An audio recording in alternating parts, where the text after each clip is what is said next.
శుక్లాం బ్రహ్మ విచారసార పరమాద్యాం జగద్వ్యాపినీం వీణా పుస్తకధారిణీం అభయదాం జాడ్యాంధకారాపహాం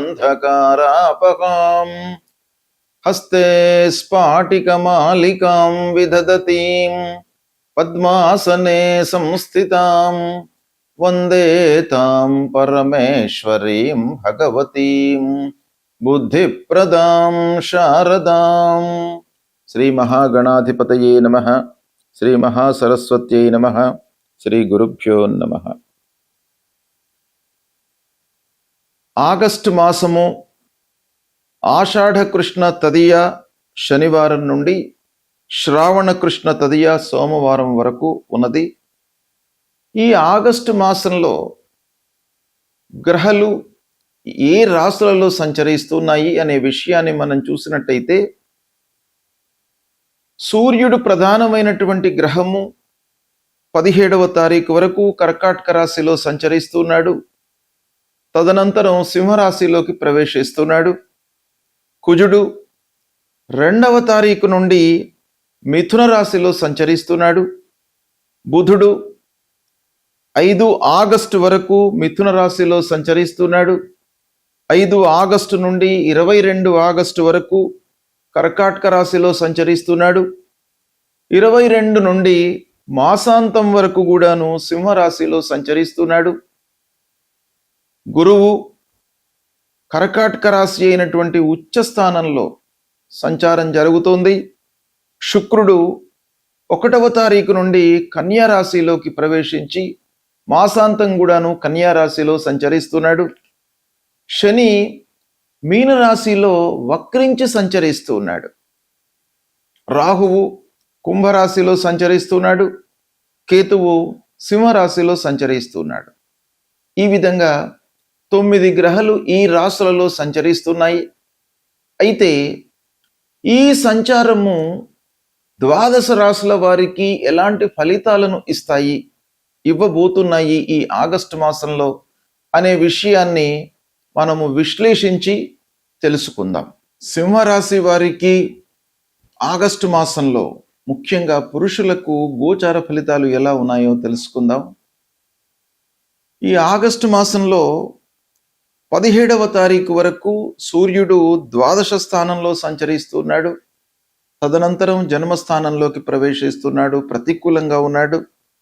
కుజుడు 2వ తారీఖు నుండి ఏకాదశ స్థానంలో మాసాంతం కూడాను ఉంటున్నాడు. ఇది చాలా అనుకూలమైనటువంటి సంచారం, బాగా కలిసి వస్తుంది.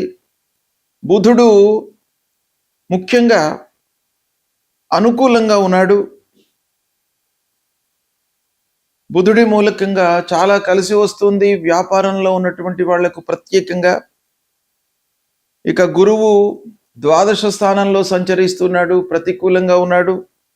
శుక్రుడు 2వ స్థానం కుటుంబ స్థానంలో సంచారము అనుకూలంగా ఉంది.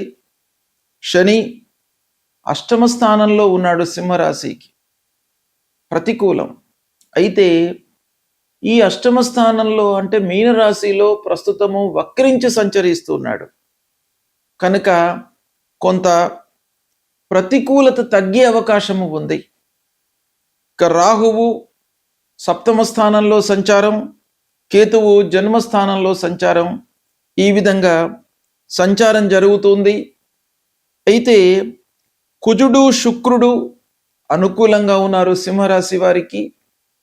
ఇకపోతే 17వ తారీఖు తర్వాత జన్మస్థానంలోకి వస్తున్నాడు. అంటే సింహరాశి అధిపతి సూర్యుడు. అలాంటి సూర్యుడు స్వక్షేత్రంలోకి వస్తున్నాడు. కాబట్టి కొంత సూర్యుడి మూలకంగా 17 తర్వాత అనుకూలత ఏర్పడే అవకాశం ఉంది. అయితే ఈ విధంగా ఓవరాల్గా చూసినట్టయితే సింహరాశి వారికి ప్రత్యేకంగా ఈ మాసం ఆగస్టు నెలలో 50 నుండి 60% అనుకూలమైనటువంటి ఫలితాలు ఉన్నాయి. ఓవరాల్గా ప్రధానమైనటువంటి గ్రహాలు ప్రతికూలంగా ఉన్నప్పటికీ మాస ఫలితాలపై ప్రభావాన్ని చూపించేటువంటి గ్రహాలను కూడాను మనము లెక్కలోకి తీసుకున్నట్టయితే చాలా ఫలితాలు ఉన్నాయి. ఇకపోతే ఖర్చులు పెరుగుతాయి. ముఖ్యంగా ఫలితాలపై మనము ఫోకస్ పెట్టినట్టయితే 17 వరకు బాగా ఖర్చులు గోచరిస్తున్నాయి. విదేశీ ప్రయాణాలకు అవకాశాలు బాగా ఉన్నాయి. 17 తర్వాత మీ లోపల ఆత్మవిశ్వాసం బాగా పెరుగుతుంది. అంటే నేను పనులను చేయగలుగుతాను, సక్సెస్ రేట్ పెరుగుతుంది అనే ఒక భావన మీ లోపల ఏర్పడుతుంది. అన్నిటికీ కూడాను ఆత్మవిశ్వాసము చాలా ముఖ్యమైనటువంటిది గనక అది మీకు కొంత కలిసి వస్తుంది. ముఖ్యంగా కుజుడు లాభస్థానంలో ఉన్నాడు, ఆదాయం పెంచుతాడు. ఆదాయము వచ్చేటువంటి మార్గాలను మీకు చూయిస్తాడు కుజుడు. అలాంటి ఒక అవకాశం బాగా ఉంది. కొత్త వారితో పరిచయాలు, వాళ్ళ మూలకంగా మీకు కలిసి వస్తుంది, లాభాన్ని పొందుతారు. ఇక ఉద్యోగంలో ఉన్నటువంటి వాళ్లకు కొత్త బాధ్యతలు కనబడుతున్నాయి. వ్యాపారంలో కొత్త వారితో, కొత్త కస్టమర్స్ మీకు పరిచయం అయ్యేటువంటి అవకాశాలు కూడాను ఉన్నాయి. ఇక బుధుడి మూలకంగా వ్యాపారంలో మీరు సమయస్ఫూర్తితో నిర్ణయాలు తీసుకుంటారు. తద్వారా మీకు లాభం కలిసి వస్తుంది. కుటుంబంలో సౌఖ్యము, సంతోషము, ఆనందంగా ఉంటారు. ఈ మాసం లోపల ధనలాభము ఓవరాల్గా కనబడుతుంది. వివాహాది శుభకార్య ప్రయత్నాలు ముందుకు కొనసాగుతాయి. దాంపత్యంలో భార్యాభర్తల మధ్యన పరస్పరమైనటువంటి అవగాహన మట్టుకు ఈ మాసం లోపల అవసరము. ఇక శని అష్టమంలో ఉన్నాడు కాబట్టి ఆకస్మికమైనటువంటి ఇబ్బందులు అన్ని వైపుల నుండి కూడాను రావడానికి స్కోప్ ఉంది.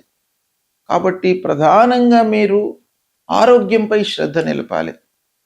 ఓవర్లుక్ చేయకూడదు. వక్రించి ఉన్నాడు, కొంత మోతాదులో ఈ ప్రతికూలత తగ్గే అవకాశం కూడాను ఉంది. అయినప్పటికీ ఆరోగ్యపరమైనటువంటి సమస్యలు రాకుండా మీరు చూసుకోవడము, దానిపైన మనసు నిలపడం చాలా అవసరము. ఇకపోతే వ్యాపారం చేస్తున్నటువంటి వాళ్ళు కొంత జాగ్రత్తలు తీసుకోండి.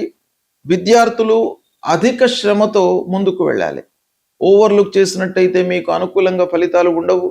కాబట్టి ఏకాగ్రత, శ్రమ, మనస్సు నిలిపి పని చేయడము, చదవడము ఇవన్నీ కూడాను మీకు బాగా అవసరము. ఒక విదేశంలో ఉద్యోగం చేస్తున్నటువంటి వాళ్లకు మార్పు కనబడుతుంది. ఉద్యోగం లోపల పెట్టుబడు ఆలోచించి చేయాలి. వాహనాల విషయంలో కొన్ని జాగ్రత్తలు తీసుకోవాలి, అయినప్పటికీ కలిసి వస్తాయి. ఇకపోతే కుటుంబం లోపల పెద్దల యొక్క సలహాలు, సూచనలు, వాళ్ళ యొక్క సహకారం మీకు చాలా అవసరము. కాబట్టి ఈ మాసంలో ఓవరాల్గా చూసినట్టయితే కొంత సహనంతో మీరు ముందుకు వెళ్ళినట్టయితే చాలా కలిసి వస్తుంది. సద్వినియోగపరుచుకోండి. గ్రహస్థితి ప్రతికూలంగా ఉన్నప్పుడు మనము ఆ భగవంతుడి యొక్క అనుగ్రహాన్ని పొందడము చాలా ముఖ్యం. ఆ గ్రహస్థితి ముఖ్యమైనటువంటి గ్రహాలు గురు, శని, రాహువు, కేతువు. ఈ గ్రహాలు ప్రతికూలంగా ఉండడము, గోచార రీత్యా మనకు ప్రతికూల స్థానాలలో సంచరించడము, ఇది ఒక్కటే పూర్తి ఫలితాలను నిర్ణయించకపోయినప్పటికీ చంద్రుని నుండి ముఖ్యమైనటువంటి గ్రహాల యొక్క స్థితి ప్రధానంగా మనకు శాస్త్రంలో చెప్పబడి ఉంది. చంద్రుడు మనస్సుకు కారకుడు. మనస్సే అన్నిటికీ కూడాను కారకం. మనము భావిస్తే ఒక విషయము మంచి అనిపిస్తుంది, మన భావన వారిపై విపరీతంగా ఉన్నట్టయితే అది విభిన్నంగా ఉంటుంది. కాబట్టి మనస్సు చాలా విషయాలపై ప్రభావాన్ని చూపిస్తుంది గనక చంద్రుని నుండి ముఖ్యమైనటువంటి గ్రహాలు ఏ స్థితిలో ఉన్నారు అనేదే మనం ప్రధానంగా గోచారంలో చూస్తుంటాం. అయితే ఇదే కాకుండా జన్మ సమయం లోపల ఉన్నటువంటి గ్రహస్థితిని కూడాను మనం లెక్కలోకి తీసుకోవాలి. ఆ జన్మ సమయంలో గ్రహాలు ఎలా ఉన్నాయి, మిత్రస్థానాలలో, శత్రుస్థానాలలో, సమస్థానాలలో ఉన్నారా, ఈ ముఖ్యమైనటువంటి గ్రహము సంచరిస్తున్నటువంటి రాశి ప్రతికూలంగా ఉన్నప్పటికీ పుట్టిన సమయం లోపల అష్టక వర్గులో అధికమైనటువంటి పాయింట్స్ను కలిగి ఉన్నట్టయితే మనకు కొంత మంచి ఫలితాలు వచ్చే అవకాశాలు ఉంటాయి. ఇలా ఎన్నో ఫ్యాక్టర్స్ను మనము లెక్కలోకి తీసుకొని ఫలితాలను నిర్ణయించడము అనేటువంటిది శాస్త్రబద్ధం. కాబట్టి గోచార ఫలితాలు ప్రతికూలంగా ఉన్నప్పుడు మనము ముఖ్యంగా గురువు విషయమై ఆలోచించినట్టయితే దక్షిణామూర్తి స్తోత్ర పారాయణం చేసుకోవడము, గురువుకు సంబంధించినటువంటి మూల మంత్రాన్ని జపించడము, దేవానాంచ ఋషీణాంచ గురుం కాంచన సన్నిభం వందనీయం త్రిలోకానాం తం నమామి బృహస్పతిం అనేటువంటి మూలమంత్రాన్ని ప్రతినిత్యం కూడాను చదువుకుంటే గురువు యొక్క అనుగ్రహం లభిస్తుంది. తల్లిదండ్రులను సేవించండి. తల్లిదండ్రులు ప్రథమ గురువులు. జన్మతో మనకు అన్నీ నేర్పినటువంటి వాళ్ళు ప్రప్రథమంగా తల్లిదండ్రులు. కాబట్టి వాళ్లకు సపర్యలు చేయడము, వాళ్ళ యొక్క ఆరోగ్య విషయమై మనము మనసు నిలపడము, బాగోగులను చూసుకోవడము, ఇవి చాలా ప్రధానమైనటువంటిది. తద్వారా వాళ్ళ యొక్క అనుగ్రహం లభిస్తుంది. అదేవిధంగా శని ప్రతికూలంగా ఉన్నప్పుడు హనుమాన్ చాలీసా చదవండి, ఆంజనేయ స్వామిని కొలవండి, శనికి సంబంధించినటువంటి మూలమంత్రాన్ని ప్రతినిత్యం కూడాను చదువుకోండి.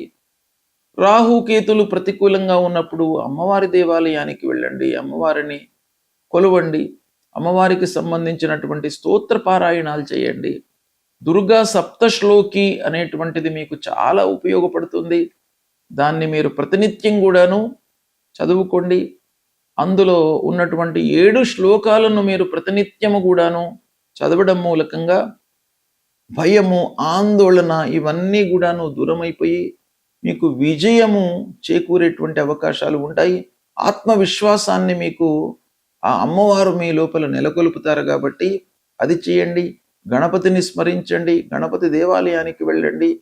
ఇలా ప్రతికూలంగా ఉన్నప్పుడు మనం చేయవలసినటువంటి కర్తవ్యము భగవంతుణ్ణి సందర్శించుకోవడము, దేవాలయానికి వెళ్ళడము, స్తోత్ర పారాయణాలు చేయడము.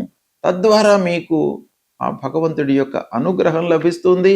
ఈ దుస్థానాలలో సంచరిస్తున్నటువంటి గ్రహాల యొక్క ప్రభావము తగ్గుతుంది, శుభ ఫలితాలు కలుగుతాయి.